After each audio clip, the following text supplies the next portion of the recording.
What is up, YouTube family? Thank you guys for tuning back into Wilburn Shenanigans. My name is Chad. This is my wife. D. We're back with another exciting, fantastic, funny, crazy, whatever you guys sent us reaction video. We're heading into Norm Macdonald. Risky black jokes. He went out with a risk. That's all that matters. He took the risk. And if it's funny, it's funny. If he failed, then we all know what happens there. Yeah. But if he made it, he made it. He took the risk, though. That's all I... Hey. 130 years after the Civil War, the state of Mississippi has finally voted to abolish slavery. Representatives say they would have liked to have done it sooner, but they were delayed due to some awfully big cotton crops. They had some kind of big cotton thing. All right. In Colorado this week, Bob Dole warned that if Pat Buchanan is the Republican nominee, the party might lose both the presidency and control of Congress. In response, Buchanan warned that if anyone other than himself becomes president, blacks will retain the right to vote. So they know who blacks voted for. Last night, the epic disaster film Twister opened to big box office and some controversy. The Reverend Jesse Jackson has called for a boycott of the movie, claiming that not enough black people in the film are killed by tornadoes. I don't think was there any black people in that? Meanwhile, Furman, who was expected to face disciplinary action by the LAPD, may get off lightly. Under the terms of a controversial plea bargain, the charges against him have been reduced to, quote, one count of using the word darky. In the wake of the verdict, angry Menendez defense attorney Leslie Abramson said the jury simply chose not to believe the brothers' excuse that they had been sexually abused by their father, and says she knows why. Quote, it's because my clients are black.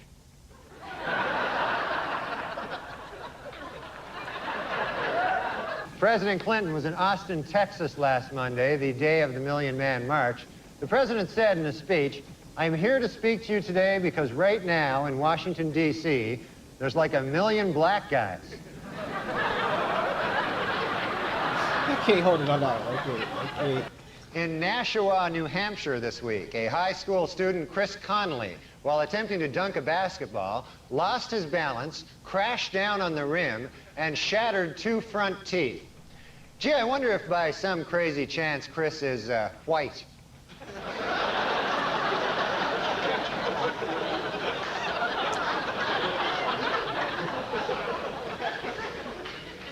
This week, as America marked the 50th anniversary of Jackie Robinson's entry into Major League Baseball, there was a sobering reminder that racial prejudice in sports is not yet a thing of the past. In a shocking move, today, all but one of the 125 playing members of the Professional Golf Association has signed a petition to ban African-American golfers from the tour. Oh my God, it's only freaking time. And now a correction to a story we ran last week. Prince Charles is actually the one in the middle. We apologize for that.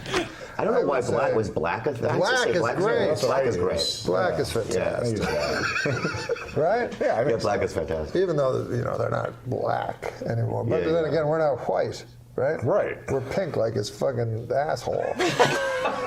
We're all, Seen it. We're all the colors of didn't know Bobby's his asshole butthole deep down. It's beautiful. It's beautiful. Roseanne hired me as a stand. You know, I was doing stand-up, and Roseanne said, "Would you like to be on the show and act? You know, you can be Lori's boyfriend." I said, "I can't act." I should have said I could act. Yeah. So anyway, she said, "Well, why don't you be a writer?" But one time in the writing room, she would give jobs to crazy guys sometimes, and she gave a job to African American. I don't know what you call them. I call them African Americans. That's those 2 words that are never heard in the state of Texas, you know. That's a joke, son. I told them. And we're saying African American, and when you say that, it feels uncomfortable, right? To your tongue. No. What are you supposed to say? Well, no, just tell me what you're supposed to say. I definitely would not say the A word. Right. That's what I call it. Yeah. The A-A word. Yeah. African American. Can you Oh do my an African God. American accent? I'll try, yeah. Okay. We'll give you an African-American. Your mom is so fat she developed type 2 diabetes and congestive heart failure. Snap! Hey, George, my mother is so fat when she came to Vegas they had to build another hotel. Guy goes, you got the do-rag? He goes, I'm fucking my woman, and I don't want to answer the phone. Oh, shit, it could be a job, and then after you take the do-rag, you wipe off your dick with the do-rag, and I'm like, no, I don't do that. But everyone in the audience is like, yeah, we all do that. We all wipe our dicks off. You know the Harlem Shake? Yeah, I've seen it on every single commercial. You've seen it. Then you'll appreciate this joke. I remember back when the Harlem Shake was just a black fella holding me upside down off a fire escape trying to collect his money. Orange is the new black. But not in my apartment building. Kevin is the new black. Presidential fact. Barack Obama is the first president to ever say the N-word as a term of endearment. Yeah, that's not how George Washington used it. No, I don't think it was a term of endearment. No, Today is the 11th birthday of President Obama's youngest daughter, Sasha, or as I like to call her, the uppity one. Oh, goodness gracious. Yeah. Jesus I'm a regular mortal. Michelle Obama has booked a cameo on the ABC show Nashville. Start again. All right. Kids today, I mean, You can't spell ABC. Wow. Michelle Obama has booked a cameo on the ABC show Nashville. With this and her appearance on iCarly, I think Michelle is ready to start appearing in films.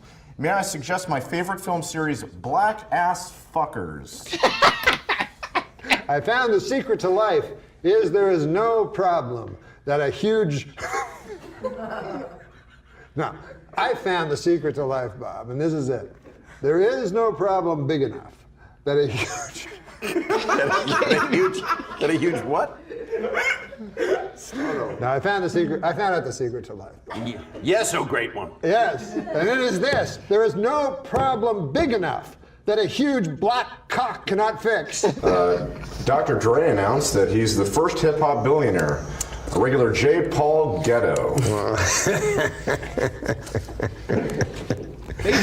Two businessmen bought the Milwaukee Bucks for $550 million. They are very excited with their purchase, as this is the only legal way to own black people. Now that is here, and I read that. Well, you're not there. You know how businessmen are racist? They are. Yes, it's them being racist. They not are. You. The two businessmen that bought the Milwaukee Bucks for $550 million are racist, according to this. Oh, no, they're fine, man. Well, here's actually a joke about Donald Sterling. Okay. All the charities that Donald Sterling donated millions of dollars to are giving the money back to him. Well, that'll show him. It's not bad. Never trust a black guy wearing a Dirk Nowitzki jersey. In Game 1 of the Western Conference Finals between the Mavericks and the Thunder, Magic Johnson said that Dirk Nowitzki is playing like he has 3 legs, which is a nice way of saying he's playing like a black guy.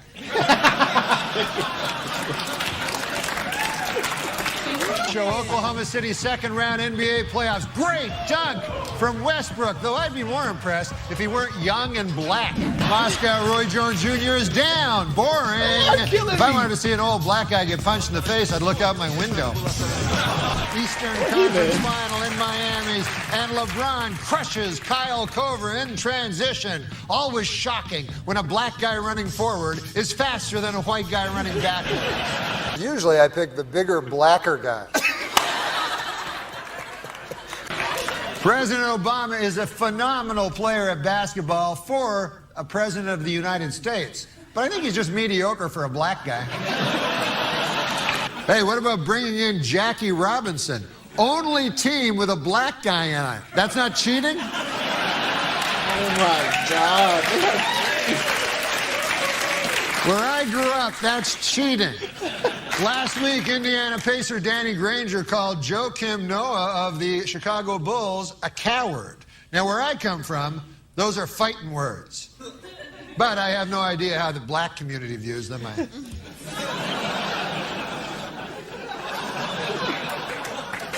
Middleweight boxer Bernard Hopkins has caused a stir by implying that Donovan McNabb is not black enough. The two men have decided to settle their differences with an old-fashioned game of who cannot catch a cab.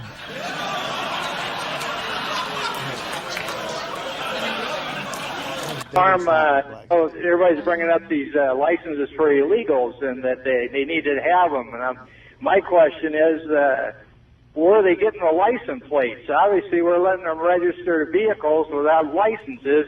And in this day of car bombs and stuff, I don't know if that's a good idea. Thank you, Dan from Boise. Norm, what's your feeling? Well, I know that the New York Governor Spitzer, I'm trying to get to learn things, but he doesn't want to issue licenses to illegal immigrants, you know, and I don't know how the hell you're going to get a cab in New York City anymore. I mean, it's hard enough, you know, for me especially, as a black man. And Dennis. No, it's not. Have you heard about this Huckleberry Finn thing? I heard something about they wanted to take the N-word out, right? Yeah, anyways, I wanted to bring it up before I forgot, and then we'll get on to my my projects. All right, do you have any observation on it, any tweak on it, or just the cognizance of the fact that they want to... No, well, I feel it's a thorny issue.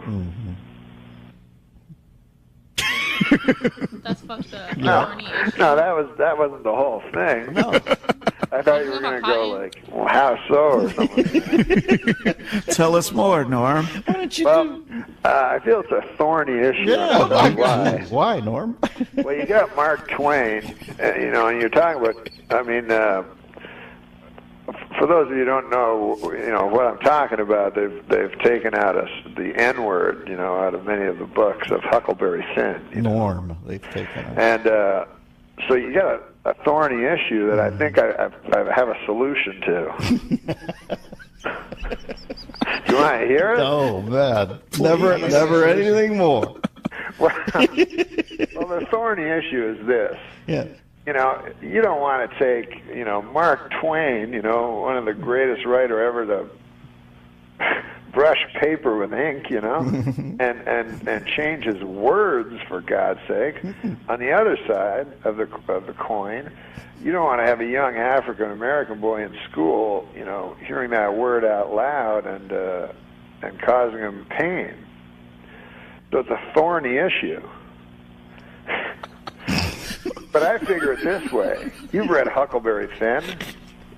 You are so splendidly demented. Yeah, I've read it. You know it's written in the first person by Huckleberry Finn. Yes, I do. And you know it includes the N-word. Yes. Therefore, you just change Huckleberry Finn to a black kid. And everything's... It's like a rap song at that point, right? Exactly. Everything's and it's a rap song. That's so messed up. I've never heard of Huckleberry. Oh my god! But I remember they tried to do the same thing with Django. They was talking about like people it was too much in it. Like, that's my favorite movie. Even the actors. Leonardo said he felt uncomfortable because he had to say it so many times.